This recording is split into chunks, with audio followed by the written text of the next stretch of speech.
rindukan kita beberapa minggu yang lalu, tetapi Tuhan tetap memberi kekuatan kepada kita sehingga kita ada pada saat ini. Semuanya adalah karena kemurahan Tuhan. Mari kita bangkit berdiri.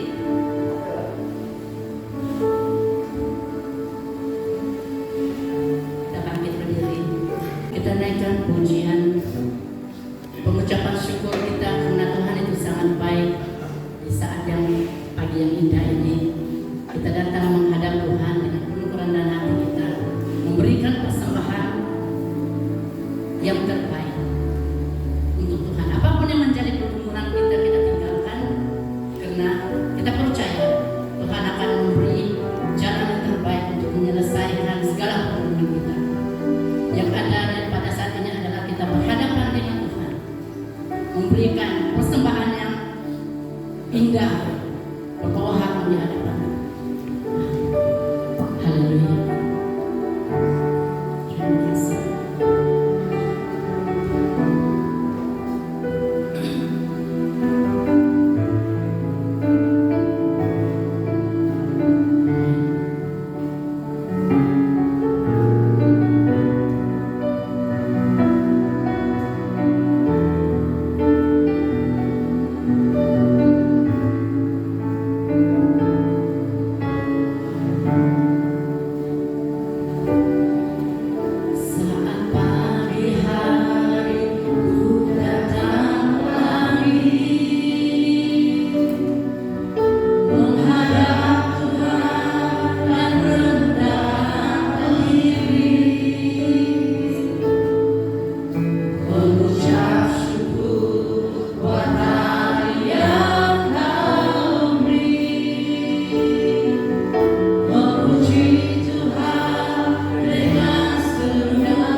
Tuhan sudah memberkati.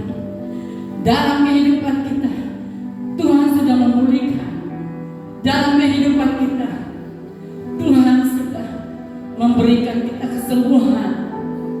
Yang sakit disembuhkan, yang jauh dipulihkan, dekat kepada Tuhan. Apa yang kita berikan kepada Tuhan? Itu pertanyaan Tuhan pada kita. Apa yang kita berikan adalah hati, tubuh, jiwa kita.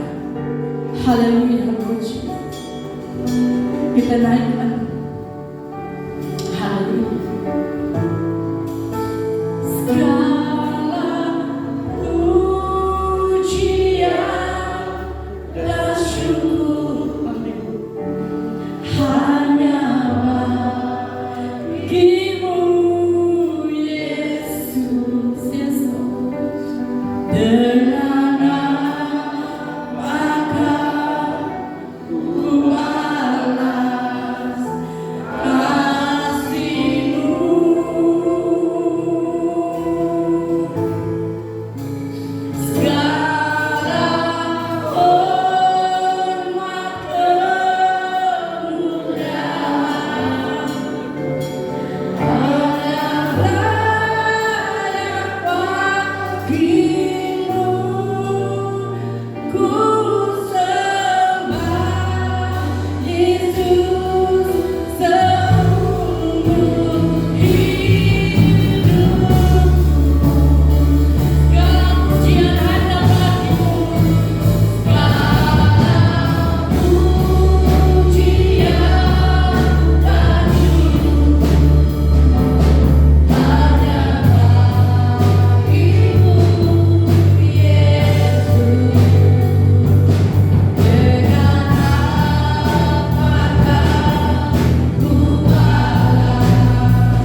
Biarlah Tuhan, shalom, damai sejahtera itu sentiasa dicurahkan di dalam hidup kami, agar kami menjadi terang, agar kami menjadi berkat orang yang ada di sekeliling kami.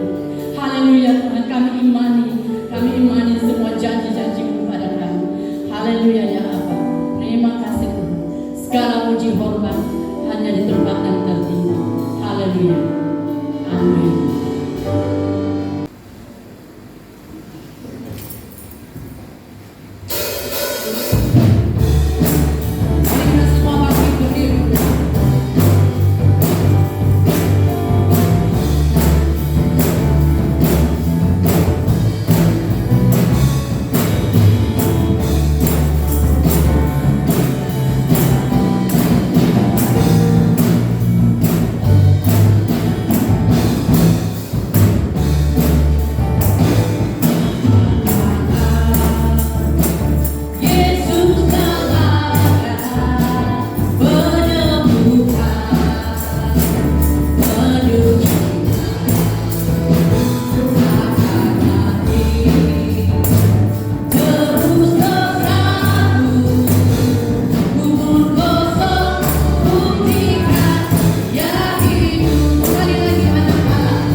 Kita tahu bahwa ada di tengah-tengah kita pada hari ini.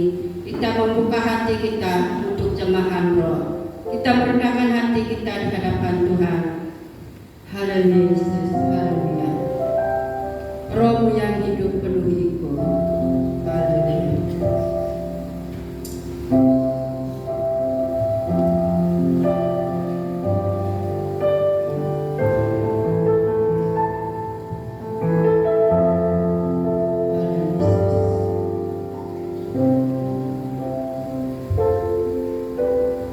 Rohmu yang hidup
dan syukur kami kembalikan kepada Bapa di surga.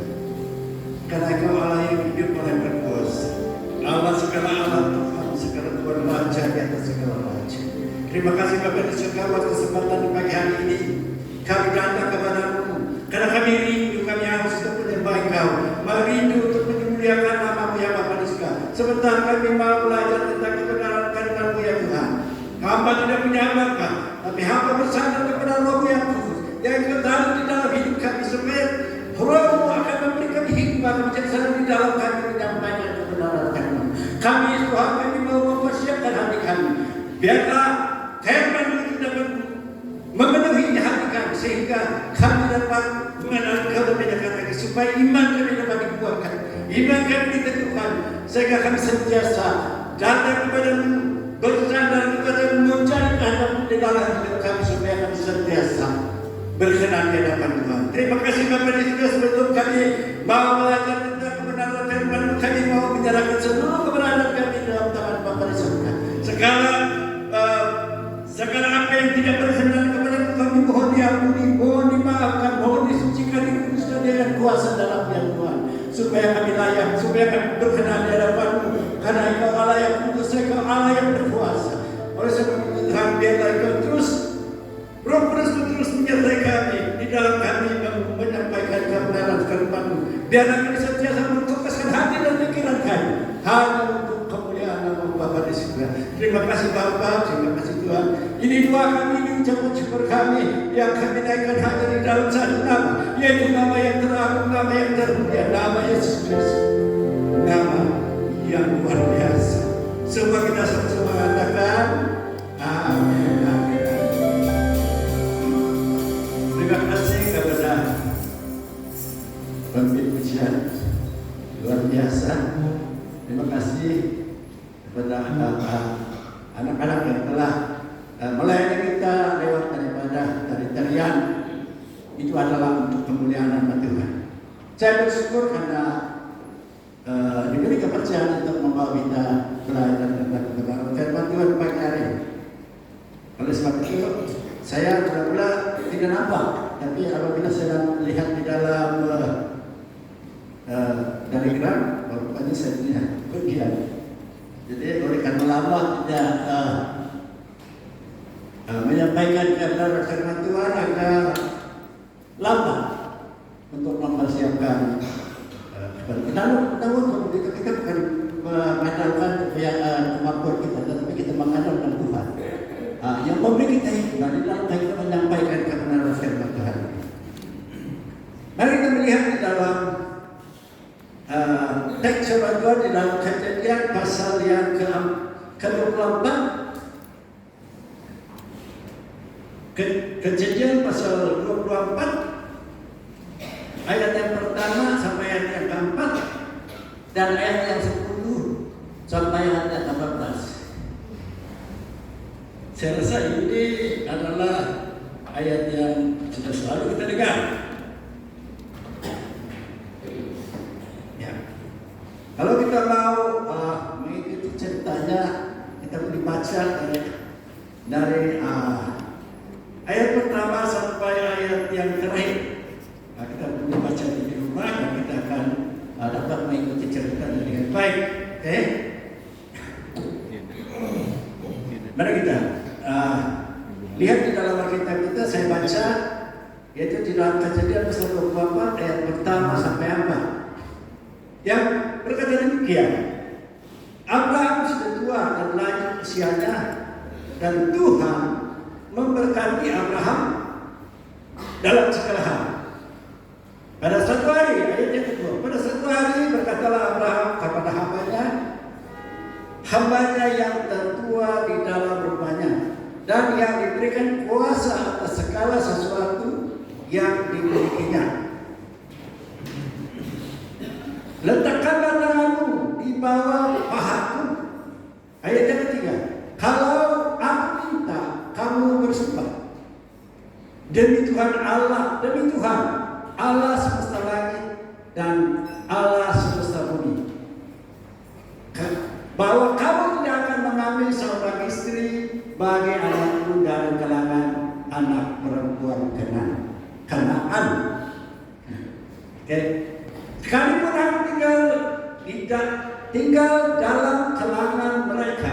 Ayat yang keempat, tetapi kamu harus pergi ke negeri asalku dan kepada saudara-saudaraku untuk mengambil seorang istri bagi Ishak. Coba saya dari ke ayat 10. Hamba itu mengambil 10 ekor unta dari kawanan unta tuannya, lalu pergi dengan membawa berbagai-bagai barang berharga milik tuannya. Dia berangkat ke Aram Mesopotamia, ke kota Nahor. Ayat 11, di sana ia menghentikan unta-untanya dekat sebuah perigi di luar kota pada waktu petang. Waktu kau perempuan keluar untuk menimba air. Ayat 12, lalu katanya, ya Tuhan Allah Tuanku Abraham, semoga aku berhasil pada hari ini dan tunjukkanlah kasih-Mu kepada Tuanku Abraham.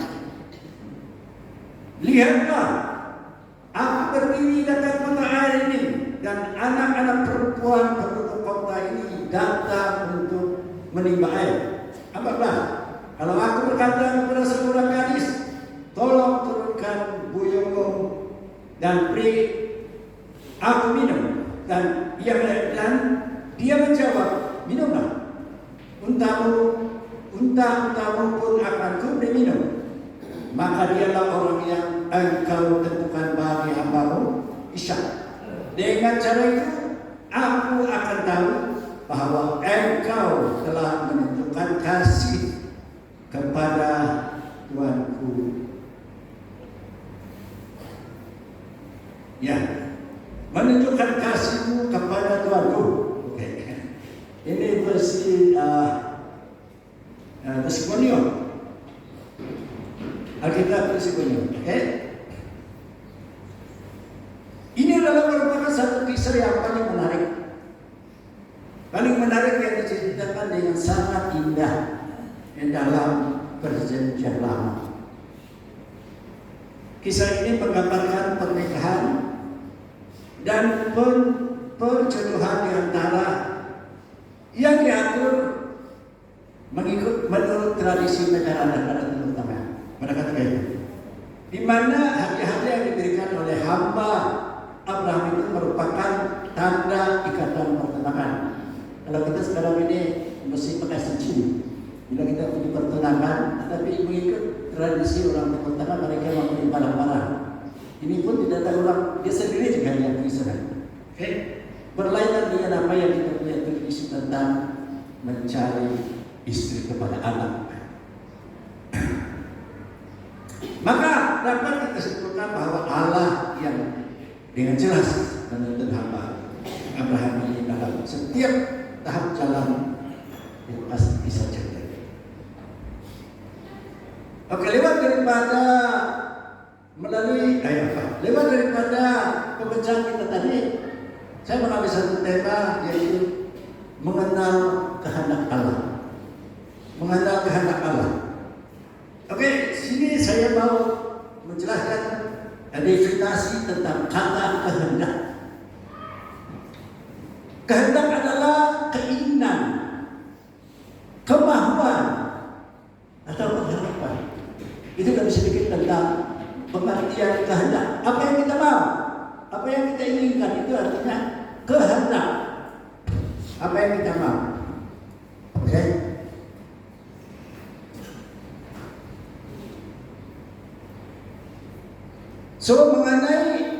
Untuk mengenal kehendak Allah adalah mengenal apa yang Tuhan mau atau Tuhan inginkan supaya kita lakukan atau kita kerjakan untuk Tuhan. Kalau kita melihat kalau kita melihat di Matius 28 ayat 19 yang menjelaskan, karena itu pergilah, jadikanlah semua bangsa muridku, baptis mereka dalam nama Bapa dan Anak dan Roh Kudus. Ini adalah merupakan amanat agung Tuhan Yesus kepada semua kita, kepada semua bangsa. kepada semua orang yang percaya kepadanya. Ini adalah yang utama dan yang pertama Tuhan Yesus mau kita lakukan. Ya ini kehendak Tuhan. Kehendak Tuhan supaya banyak jiwa-jiwa dimenangkan untuk kemuliaan nama Tuhan.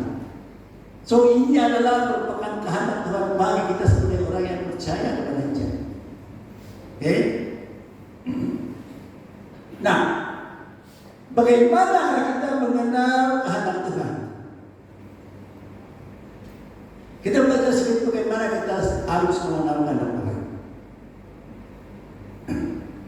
Nah, kehendak Tuhan harus diusahakan, harus dicari, harus digumuli dengan sungguh-sungguh, dengan memohon, dengan tekun kepada Tuhan, melalui doa, merenungkan firman Tuhan, disertai dengan pujian penyembahan. Kalau kita melihat di dalam Matius pasal 12 ayat yang ke-50, Tuhan Yesus berkata, sebab siapa yang melakukan kehendak Bapa di surga, dialah saudaraku laki-laki, dialah saudaraku perempuan, dan dialah ibuku, kata firman Tuhan. Nah, kita semua tahu apabila kita mengenal Tuhan, siapa tidak mau menjadi saudara kepada Tuhan Yesus, karena Dia telah menyatakan hal itu kepada kita secara pribadi, seperti yang dikatakan di dalam ayat firman Tuhan tadi. Juga dikatakan oleh Rasul Paulus dalam Efesus pasal 5 ayat yang ke-17. Berkata, Efesus 5 ayat yang ke-17 berkata, sebab itu jangan kamu bodoh, tetapi usahakanlah supaya kamu mengenal kehendak Allah. Itulah sebabnya Rasul Paulus mengingatkan kita agar kita berusaha supaya kita mengerti kehendak Allah. Tuhan memberi janjinya yang luar biasa kepada orang-orang yang mencari dan melakukan kehendak Tuhan. Dan juga di 1 Yohanes pasal 2 ayat yang 17 berkata, dan dunia ini sedang banyak dengan keinginannya, tetapi orang yang melakukan kehendak Allah tetap hidup selama-lamanya. Ya, jelas. Ayat ini jelas kita pahami. Dan juga di 1 Yohanes pasal 5 ayat 14 juga berkata, dan inilah kebenaran keberanian percaya kita kepadanya, yaitu bahwa Ia mengabulkan doa kita jikalau kita meminta sesuatu kepadanya menurut kehendaknya. Ya semuanya, apa yang kita lakukan, kita harus melakukannya sesuai dengan kehendak Tuhan. Ya kan? So ini saya rasa tidak perlu banyak penjelasan, ini jelas. Firman Tuhan jelas memberi kita satu pandangan atau satu pengertian tentang apa yang Tuhan mau kita lakukan. Kita mau macam apakah kehendak Tuhan di dalam hidup kita.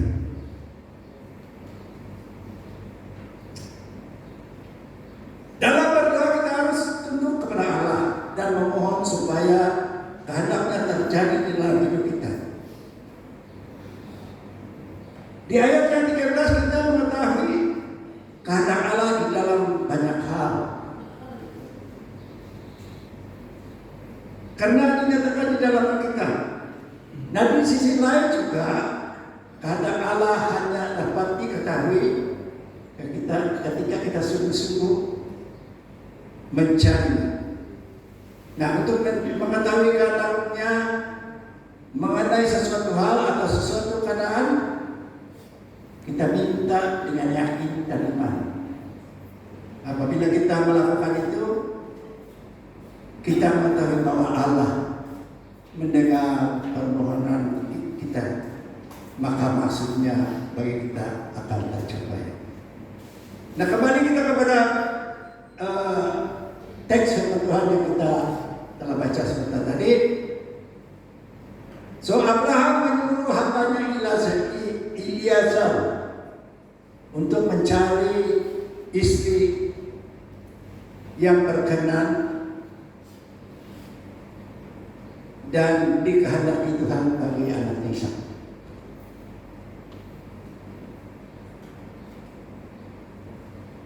Ya.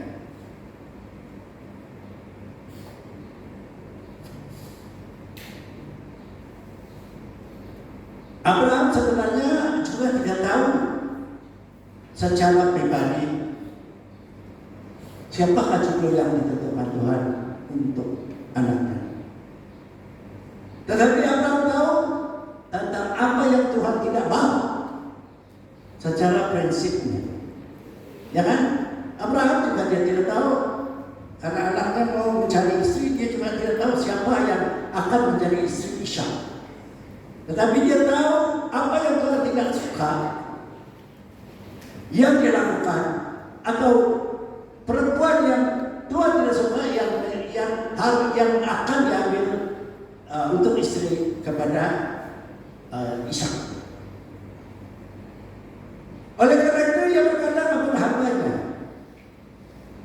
Eliezer, baiklah letakkanlah tanganmu di bawah pangkal pahaku, supaya aku mengambil sumpahmu demi Tuhan.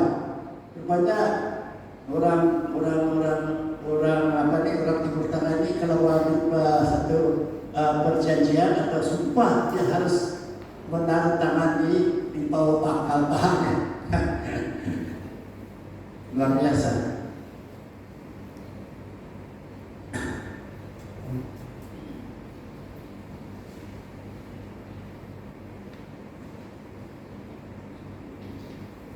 Baiklah, letakkanlah tanganmu di bawah pangkal pahaku, kata Abraham, supaya aku mengambil sumpahmu dari Tuhan, Allah yang mempunyai langit dan mempunyai bumi, bahwa engkau tidak akan mengambil untuk anakku seorang istri dari antara perempuan Kanaan yang diantaranya Hutiam. Ini ayat yang dia 2 dan 3. Apa artinya? Abraham tidak tahu secara pasti apa yang Tuhan kehendaki. Tetapi Abraham tahu apa yang tidak Tuhan mau. Yaitu dia tidak ingin anak Ishak ini berkawin dengan perempuan Kanaan. Ya kan? Gadis yang tidak, karena orang Kanaan tidak mengenal Allah.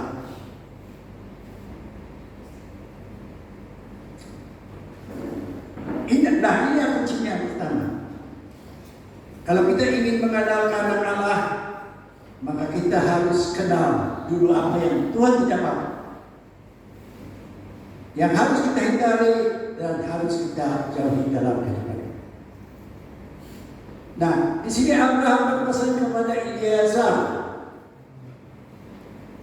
di ayat yang keempat demikian. Tetapi engkau harus pergi ke negeriku dan kepada sanak saudaraku untuk mengambil seorang istri bagi Ishak anakku. Sebab Abraham tahu dengan jelas bahwa Tuhan tidak menghendaki Ishak menikah dengan gadis Kanaan. Oke? Sebab Tuhan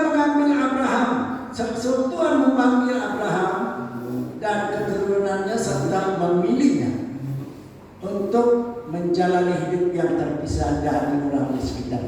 Sebab Tuhan tidak mau Abraham mengambil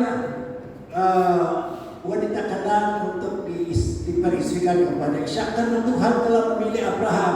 Tuhan memilih Abraham supaya kehidupan Abraham dan kehidupan orang-orangnya terpisah daripada kehidupan orang-orang yang ada di sekitar mereka. Nah, pemisahan mereka ini adalah merupakan cara Allah untuk menetapkan satu umat atau satu bangsa yang kudus bagi dirinya sendiri. Nah, inilah cara Tuhan memilih umat Israel menjadi umat pilihan Allah berulang daripada Abraham. Oke?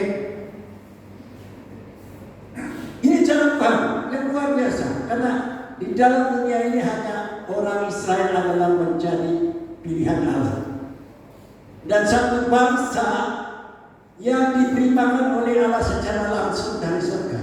Kalau kita melihat cerita Musa membawa umat Israel daripada Mesir ke tanah Kanaan, bagaimana Tuhan memberi makan kepada umat Israel? Dia menurunkan mana dari surga. Tidak ada satu bangsa di dunia ini yang menikmati makanan dari surga yang diberikan kepada satu bangsa, hanya bangsa Israel yang menikmati, mengalami ini secara luar biasa. Ya kan? Kalau kita melihat apa yang terjadi kepada bangsa Israel, walaupun mereka ada satu bangsa yang kecil, walaupun mereka banyak orang coba menghapuskan bangsa Israel, namun bangsa Israel akan tetap ada sampai ke hari ini. Karena Tuhan itu ada berserta dengan bangsa Israel. Saya pernah melihat satu video waktu perang yang sekarang ini. Ini kita ada masukin. Seorang pendua yang katakan dia melihat Tuhan Yesus menunggang satu kuda dengan dia punya padang sudah terhunus. Ini menjelaskan bahwa di dalam peperangan Israel melawan Hamas ini, Tuhanlah yang berperang untuk orang Israel. Tuhanlah yang menyertai apapun yang mereka lakukan. Kalau kita melihat di dalam beberapa hal, beberapa perang, beberapa negara yang coba menghapuskan bangsa, namun semuanya mereka tawan dan mereka kalah. Ini luar biasa. Inilah satu hal yang kita sangat kagum karena Tuhan itu, walaupun bangsa Israel ini banyak orang membenci, banyak orang yang, kalau kita melihat di dalam perang dunia pertama 3 juta kawan, juta yang sudah dimasukkan oleh Hitler di dalam gas chamber dengan cara yang coba menghapuskan bangsa. Namun bangsa Israel masih ada sampai ke hari. Ya kan? Inilah sebabnya karena inilah permulaannya Tuhan memisahkan Abraham, dan dari Abrahamlah sampai ke hari ini umat Israel yang ada. Kita dengar yang kita berijak di negara bangsa Israel yang Tuhan pilih. Nah, keturunan inilah yang dipilih oleh Tuhan untuk menjadi hidup mereka terpisah daripada orang-orang sekitar mereka. Pemisahan mereka ini adalah merupakan satu cara Allah untuk menetapkan satu umat dan satu bangsa yang kudus bagi dirinya. Karena alasan inilah maka Ishak tidak diizinkan untuk menikahi seorang wanita Kanaan. So, Elazar harus pergi mencari bakal istri untuk Ishak di kampung halamannya Abraham dan mengambil seorang anak gadis dari antara sanak saudara Abraham di kampungnya untuk menjadi istri kepada Ishak anaknya. So, di Kejadian 24 ayat 10, kemudian itu mengambil 10 ekor dari unta tuannya dan pergi dengan membawa berbagai barang berharga kepunyaan tuannya. Demikianlah ia berangkat menuju Aram Mesopotamia ke kota Nahor. Di sana ia disuruhnyalah unta itu berhenti di luar kota dekat satu sumur pada waktu petang hari, waktu perempuan-perempuan keluar untuk menimba air. Nah, kalau kita perhatikan ayat ini, bahwa di ayat yang 12 ini ialah merupakan permulaan doa Elisha kepada Tuhan untuk minta petunjuk kepada Tuhan. Kalau kita baca itu ayat 12 ini adalah merupakan doa Elisha memohon kepada Tuhan. Yang berkata lagi, ya Tuhan Allah, Tuhanku Abraham, buatlah kiranya tercapai tujuanku hari ini. Tunjukkanlah kasih setiamu kepada Tuhanku Abraham. Dan di sini aku berdiri di dekat mata air Dan anak-anak perempuan penduduk kota datang keluar untuk menimba air. Kiranya terjadilah begini. Anak gadis kepada siapa aku berkata, tolong miringkan buyungmu itu supaya aku minum, dan yang menjawab, minumlah. Artinya dia ini dialog di antara dia bercakap di antara dia dengan Tuhan. Oke, dia membicarakan kepada Tuhan, kiranya terjadi begini Tuhan. Kalau kepada siapa aku bercakap? Kalau aku bercakap kepada seseorang budak perempuan itu, tolonglah miringkan buyungmu itu supaya aku minum. Dan katanya kalau budak perempuan itu menjawab, minumlah, dan unta-untamu juga akan kuberi minum. Dialah kiranya yang engkau tentukan bagi hamba-Mu Ishak. Ya kan? Dia bercakap dengan Tuhan dalam doanya, kan? Ya, dia bercakap-cakap dengan Tuhan. Dia meminta. Dia meminta petunjuk, dia minta tanda. Siapa perempuan yang dikandang Tuhan untuk menjadi istri kepada Ishak. Nah, itu inilah doanya. Ya, dia bilang, karena dia juga tidak tahu siapa yang harus dia cari, ya kan? Maka dengan begitu aku mengetahui, dia bilang, kan? Maka aku tahulah bahwa engkau telah menunjukkan kasih setiamu kepada Tuhanku itu, ya kan? So di ayat yang 15 adalah merupakan jawaban Tuhan secara langsung kepada doa Ilyasa. Nah, dia berkata sebelum pun ia selesai berkata, maka datanglah Ribka, ya kan? Yang lahir bagi Bethuel anak lelaki Milka istri Nahor, saudara Abraham. Yang luar biasa. Inilah satu doa yang instan, dia jawaban instan.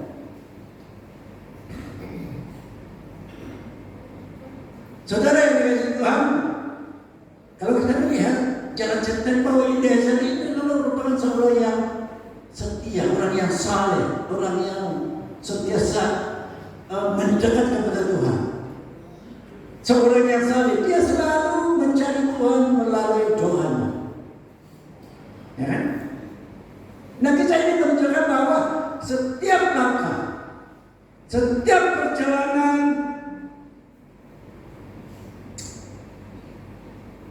Eliezer ini didahului dengan atau dimulai dengan permohonan berkat dan bimbingan Tuhan. Ya kan? Kalau kita perhatikan cerita ini, setelah Ribka memberi respon yang positif, so Eliezer langsung memuji Tuhan. Ya, kita melihat bahwa Eliezer ini adalah orang yang betul-betul mencari kehendak Tuhan di dalam hidupnya.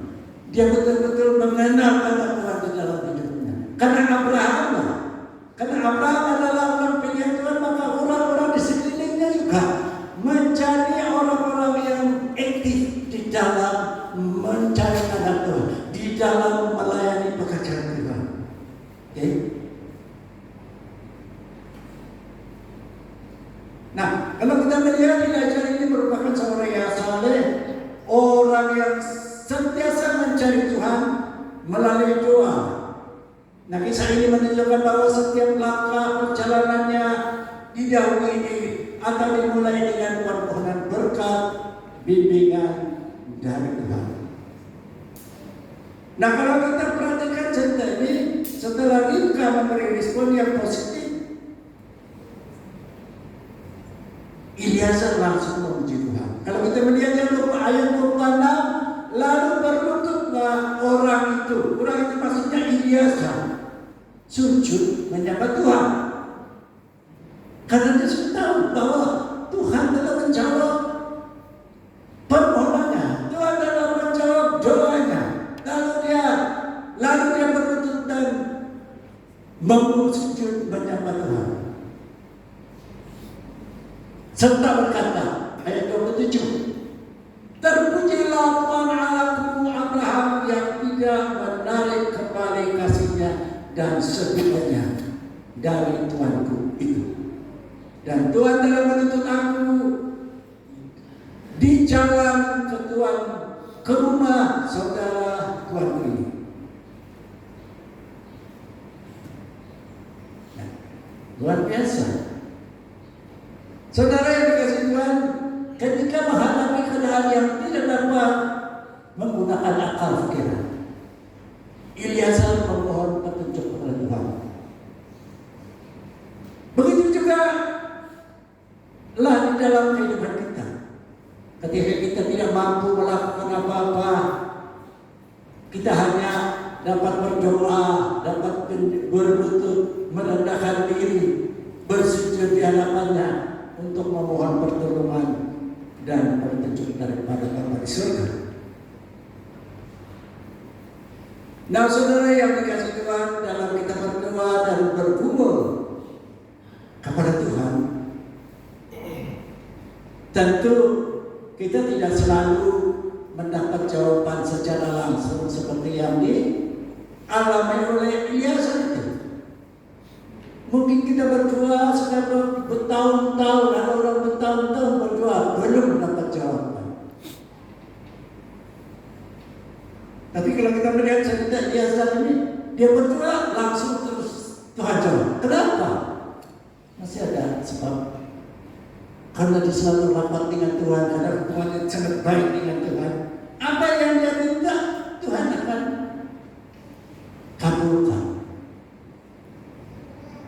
Inilah cara yang luar biasa. Kita dapat belajar daripada kisah Eliezer ini.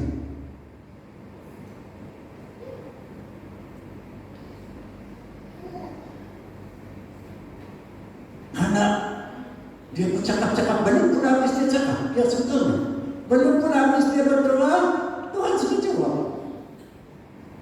Oh, amazing.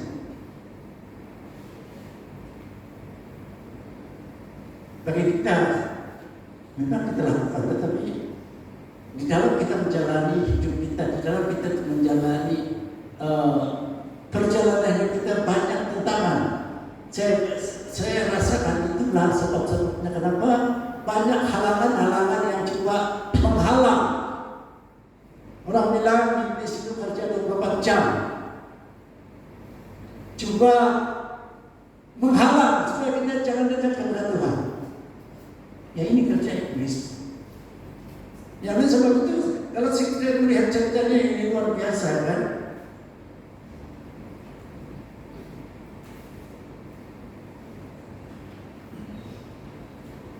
Saudara yang dikasih Tuhan, dalam kita berdoa dan berdoa kepada Tuhan, tentu kita tidak dapat jawaban secara langsung seperti yang Eliezer ini alami. Namun kita dapat mengambil pelajaran dari cerita ini. Kita dapat mengambil pelajaran dari cerita ini, bagaimana Tuhan menuntun setiap langkah hamba Abraham ini sehingga berhasil mencapai apa yang Tuhan kehendaki sesuai dengan rencana dan kehendak.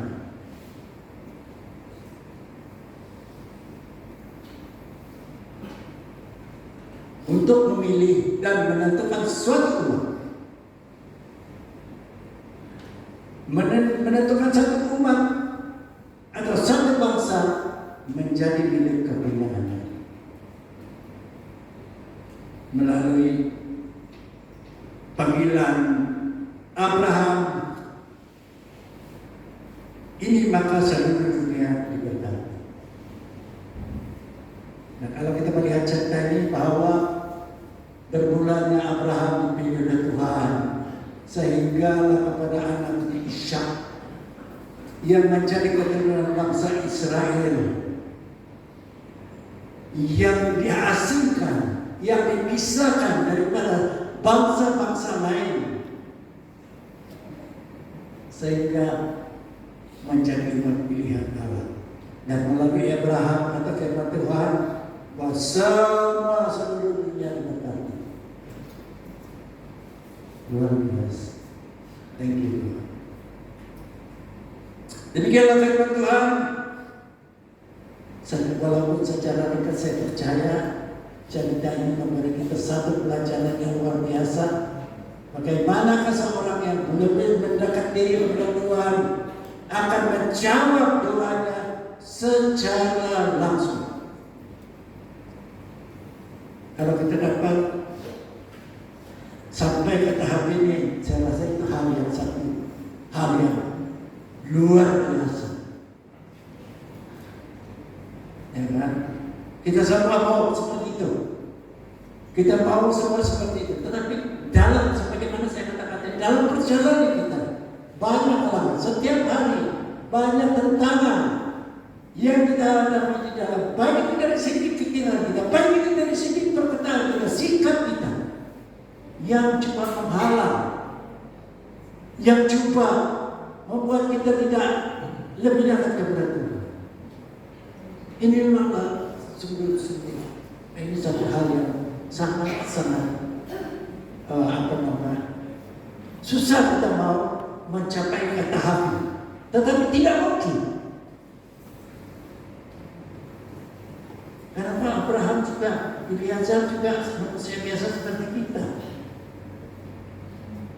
ya kan? Dia luar biasa. Dia seorang hamba kepada Abraham. Tetapi kita lihat doanya, kita perhatikan doanya. Bercakap-cakap dengan Tuhan, belum selesai pun sudah dijawab oleh Tuhan. Mari kita, berdoa. Terima kasih Bapak di surga, kami bersyukur kepada Tuhan, karena Engkau Allah yang luar biasa. Karena Engkau Allah yang sungguh-sungguh mengasihi. Kami telah belajar tentang bagaimana Tuhan menuntun hamba Abraham ini Eliezer, sehingga dia dapat mencapai atau menemui apa yang Tuhan kehendaki di dalam hidup, di dalam pencarian. Dan kami mau seperti itu Tuhan. Kiranya Tuhan akan beri kami kemampuan supaya kami lebih dekat kepada-Mu, supaya kami sentiasa bersandar kepada-Mu di dalam apapun yang kami lakukan. Tetapi kami sebagai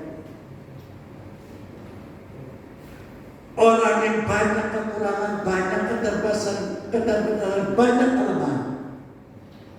Oleh sebab itu Tuhan kami mohon supaya Roh yang terus memberikan hikmah, berikan kebijaksanaan, berikan kemampuan untuk melakukan apakah yang Tuhan kehendaki di dalam hidup kami. Oleh sebab itu Tuhan, biarlah Roh yang terus menyertai kami, melengkapi kami, memberi kami kemampuan dan kekuatan di dalam kami menjalani hidup yang Tuhan berikan kepada kami, di dalam kami menjalankan hidup-hidup yang Tuhan berikan sebagai hadiah kepada kami hingga pada hari ini ya Tuhan, supaya perjalanan kami ke depan ini dapat menjadi satu hal yang menjadi kemuliaan bagi Tuhan. Kami dapat sharing dengan kasih kepada orang lain, sehingga orang yang belum mengenal Engkau dapat melihat dan dapat mengerti bahwa Engkau adalah sesungguhnya Allah, Engkau Tuhan yang layak disembah, diagungkan dan dimuliakan. Terima kasih Bapa di surga. Ini doa kami, ini pengucapan syukur kami yang kami naikkan hanya di dalam nama Tuhan kami Yesus Kristus sebagai Tuhan dan Juru Selamat kami. Semua kita yang sudah diberkati sama